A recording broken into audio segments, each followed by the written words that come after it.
Assalamualaikum warahmatullahi wabarakatuh. Kali ini kita akan membahas ruh manusia, dalam kitab Sirur Asror karya Sultanul Aulia Syekh Abdul Qadir Jailani. Tempat roh manusia, roh kehidupan, di dalam badan ialah dada. Tempat ini berhubung dengan panca indera dan deria-deria. Urusan atau bidangnya ialah agama. Pekerjaannya ialah mentaati perintah Allah. Dengan peraturan-peraturan yang ditentukannya, Allah memelihara dunia nyata ini dengan teratur dan harmoni. Roh itu bertindak menurut kewajiban yang ditentukan oleh Allah, tidak menganggap perbuatannya sebagai perbuatannya sendiri karena dia tidak berpisah dengan Allah. Perbuatannya daripada Allah, tidak ada perpisahan di antara aku dengan Allah di dalam tindakan dan ketaatannya. Barang siapa percaya akan pertemuan Tuhannya hendaklah mengerjakan amal salih dan janganlah ia sekutukan sesuatu dalam ibadat kepada Tuhannya. Surah Kahfi, ayat 110. Allah adalah Esa dan Dia mencintai yang bersatu dan satu. Dia mahu semua penyembahan dan semua amal kebaikan, yang Dia anggap sebagai pengabdian kepadanya, menjadi miliknya semata-mata, tidak dikongsikan dengan apa sahaja. Jadi, seseorang tidak memerlukan kelulusan atau halangan daripada sesiapapun di dalam pengabdiannya kepada Tuhannya, juga amalannya bukan untuk kepentingan duniawi. Semuanya semata-mata karena Allah. Suasana yang dihasilkan oleh petunjuk ilahi seperti menyaksikan bukit bukti kewujudan Allah di dalam alam nyata ini, kenyataan sifat-sifatnya, kesatuan di dalam yang banyak, hakikat di sebalik yang nyata, kehampiran dengan pencipta, semuanya adalah ganjaran bagi amalan kebaikan yang benar dan ketaatan tanpa mementingkan diri sendiri. Namun, semuanya itu di dalam taklukan alam benda, daripada bumi yang di bawah tapak kaki kita sehinggalah kepada langit-langit. Termasuk juga di dalam taklukan alam dunia ialah kekeramatan yang muncul melalui seseorang, misalnya berjalan di atas air, terbang di udara, berjalan dengan pantas, mendengar suara dan melihat gambaran dari tempat yang jauh atau boleh membaca pikiran yang tersembunyi. Sebagai ganjaran terhadap amalan yang baik manusia juga diberikan nikmati di akhirat seperti surga, hadam-hadam, bidadari, susu, madu, arak dan lain-lain. Semuanya itu merupakan nikmati surga tingkat pertama, surga dunia. Tempat roh perpindahan atau roh peralihan, ialah di dalam hati. Urusannya ialah pengetahuan tentang jalan kerohanian. Kerjanya berkait dengan 4 nama-nama pertama bagi nama-nama Allah yang indah. Sebagaimana 12 nama-nama yang lain 4 nama tersebut tidak termasuk di dalam sempadan suara dan huruf. Jadi, ia tidak boleh disebut.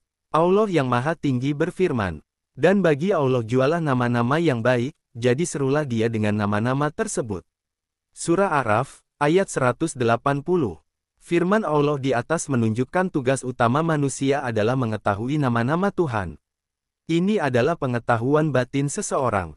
Jika mampu memperolehi pengetahuan yang demikian dia akan sampai kepada makam makrifat. Disamalah pengetahuan tentang nama keesaan sempurna. Nabi bersabda, Allah yang Maha Tinggi mempunyai 99 nama, sesiapa mempelajarinya akan masuk surga. Baginda Nabi juga bersabda, pengetahuan adalah 1. Kemudian orang arif jadikannya 1000. Ini bermakna nama kepunyaan zat hanyalah 1. Ia memancar sebagai 1000 sifat kepada orang yang menerimanya. 12 nama-nama ilahi berada di dalam lengkungan sumber pengakuan tauhid, la ilaha illallah. Tiap satunya adalah satu daripada 12 huruf dalam kalimat tersebut. Allah yang Maha Tinggi mengurniakan nama masing-masing bagi setiap huruf di dalam perkembangan hati. Setiap satu daripada 4 alam yang dilalui oleh roh terdapat 3 nama yang berlainan. Allah yang Maha Tinggi dengan cara ini, memegang erat hati para pencintanya, dalam kasih sayangnya. Firman-Nya, Allah tetapkan orang-orang yang beriman dengan perkataan yang tetap di penghidupan dunia dan akhirat. Surah Ibrahim, ayat 27. Kemudian dikurniakan kepada mereka kehampirannya. Dia sediakan pokok keesaan di dalam hati mereka, pokok yang akarnya turun kepada 7 lapis bumi dan dahannya meninggi kepada 7 lapis langit, bahkan meninggi lagi hingga ke Arasy dan mungkin lebih tinggi lagi. Allah berfirman, tidakkah engkau perhatikan bagaimana Allah adakan misal, satu kalimah yang baik seperti pohon yang baik, pangkalnya tetap dan cabangnya ke langit. Surah Ibrahim, ayat 24. Tempat roh perpindahan atau roh peralihan, adalah di dalam nyawa kepada hati. Alam malaikat berterusan di dalam penyaksiannya. Ia boleh melihat surga alam tersebut, penghuninya, cahayanya dan semua malaikat di dalamnya. Kalam, roh peralihan, adalah bahasa alam batin, tanpa huruf tanpa suara. Perhatiannya berterusan menyentuh soal-soal rahasia-rahasia maksud yang tersembunyi. Tempatnya di akhirat apabila kembali ialah surga Naim, taman kegembiraan kurniaan Allah. Tempat, Roh Sultan, di mana ia memerintah, adalah di tengah-tengah hati, jantung kepada hati. Urusan roh ini ialah makrifat. Kerjanya ialah mengetahui semua pengetahuan ketuhanan yang menjadi perantaraan bagi semua ibadat yang sebenar-benarnya diucapkan dalam bahasa hati. Nabi bersabda, ilmu ada dua bahagian. Satu pada lidah, yang membuktikan kewujudan Allah. Satu lagi di dalam hati. Inilah yang perlu bagi menyedarkan tujuan seseorang. Ilmu yang sebenar-benarnya bermanfaat berada di dalam sempadan kegiatan hati. Nabi bersabda, Quran yang mulia mempunyai makna zahir dan makna batin. Allah yang Maha Tinggi membukakan Quran kepada 10 lapis makna yang tersembunyi. Setiap makna yang berikutnya lebih bermanfaat daripada yang sebelumnya karena ia semakin hampir dengan sumber yang sebenarnya. 12 nama kepunyaan zat Allah adalah umpama 12 mata air yang memancar dari batu apabila Nabi Musa menghentamkan batu itu dengan tongkatnya. Dan ingatlah tatkala Musa mintakan air bagi kaumnya, maka kami berkata, pukullah batu itu dengan tingkat kamu.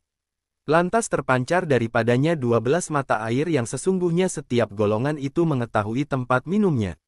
Surah Al-Baqarah, ayat 60. Pengetahuan zahir adalah umpama air hujan yang datang dan pergi sementara pengetahuan batin umpama mata air yang tidak pernah kering. Dan satu tanda untuk mereka, ialah bumi yang mati, lalu kami hidupkannya dan kami keluarkan daripadanya biji-bijian, lalu mereka memakannya. Surah Yasin, ayat 33. Allah jadikan satu bijian, sebiji benih di langit. Benih itu menjadi kekuatan kepada kehaiwanan di dalam diri manusia. Dijadikannya juga sebiji benih di dalam alam roh-roh, alam al-anfus menjadi sumber kekuatan, makanan roh. Bijian itu dijiruskan dengan air dari sumber hikmah. Nabi bersabda, jika seseorang menghabiskan 40 hari dalam keikhlasan dan kesucian sumber hikmah akan memancar dari hatinya kepada lidahnya. Nikmat bagi Roh Sultan ialah kelazatan dan kecintaan yang dinikmatinya dengan menyaksikan kenyataan keelokan, kesempurnaan dan kemurahan Allah yang Maha Tinggi. Firman Allah, Dia telah diajar oleh yang bersangatan kekuatannya, yang berupa bagus, lalu ia menjelma dengan sempurnanya padahal ia di pihak atas yang paling tinggi. Kemudian ia mendekati rapat kepadanya, maka adalah rapatnya itu kadar 2 busur panah atau lebih dekat lagi. Lalu ia wahyukan kepada hambanya apa yang ia mahu wahyukan. Hatinya tidak mendusta apa yang dia lihat. Surah Najmi, ayat 5-11. Nabi Muhammad menggambarkan suasana demikian dengan cara lain, yang beriman, yang sejahtera adalah cermin kepada yang beriman. Yang sejahtera, dalam ayat ini yang sejahtera yang pertama ialah hati orang yang beriman yang sempurna, sementara yang sejahtera kedua itu ialah yang memancar kepada hati orang yang beriman itu, tidak lain daripada Allah yang Maha Tinggi sendiri. Allah menamakan dirinya di dalam Quran sebagai yang mensejahterakan. Dia jualah Allah yang tiada Tuhan melainkan Dia, yang mensejahterakan pemelihara iman pemelihara segala-galanya. Surah Hasir, ayat 23. Kediaman, Roh Sultan, di akhirat ialah surga Firdaus, surga yang tinggi. Setesen di mana roh-roh berhenti adalah tempat rahasia yang Allah buatkan untuk dirinya di tengah-tengah hati, di mana Dia simpankan rahasianya sir untuk disimpan dengan selamat. Keadaan roh ini diceritakan oleh Allah melalui pesuruhnya. Insan adalah rahasiaku dan aku rahasianya. Urusannya ialah kebenaran hakikat yang diperolehi dengan mencapai keesaan itulah tuaksnya. Ia membawa yang banyak kepada kesatuan dengan cara terus-menerus menyebut nama-nama keesaan di dalam bahasa rahasia yang suci. Ia bukan bahasa yang berbunyi di luar. Dan jika engkau nyaringkan perkataan, maka sesungguhnya Dia mengetahui rahasia dan yang lebih tersembunyi. Surah Taha, ayat 7. Hanya Allah mendengar bahasa roh suci dan hanya Allah mengetahui keadaannya.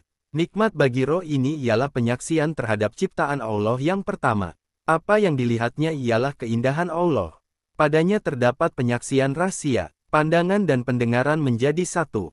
Tidak ada perbandingan dan tidak ada persamaan tentang apa yang disaksikannya. Dia menyaksikan sifat Allah, keperkasaan dan kekerasannya sebagai esa dengan keindahan, kelembutan dan kemurahannya.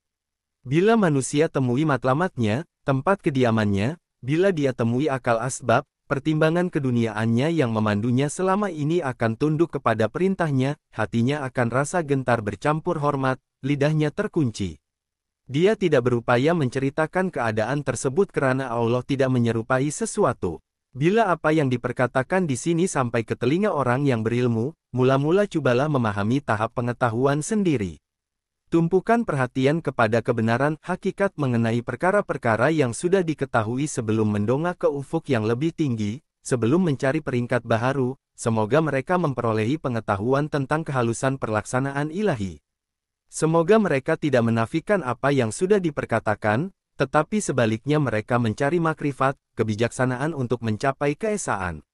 Itulah yang sangat diperlukan. Alhamdulillah, itulah penjelasan tentang ruh manusia dalam kitab Sirur Asror karya Syekh Abdul Qadir Jailani. Jangan lewatkan video-video selanjutnya tentang syariat, hakikat dan makrifat, semoga bisa selalu bermanfaat bagi seluruh umat manusia.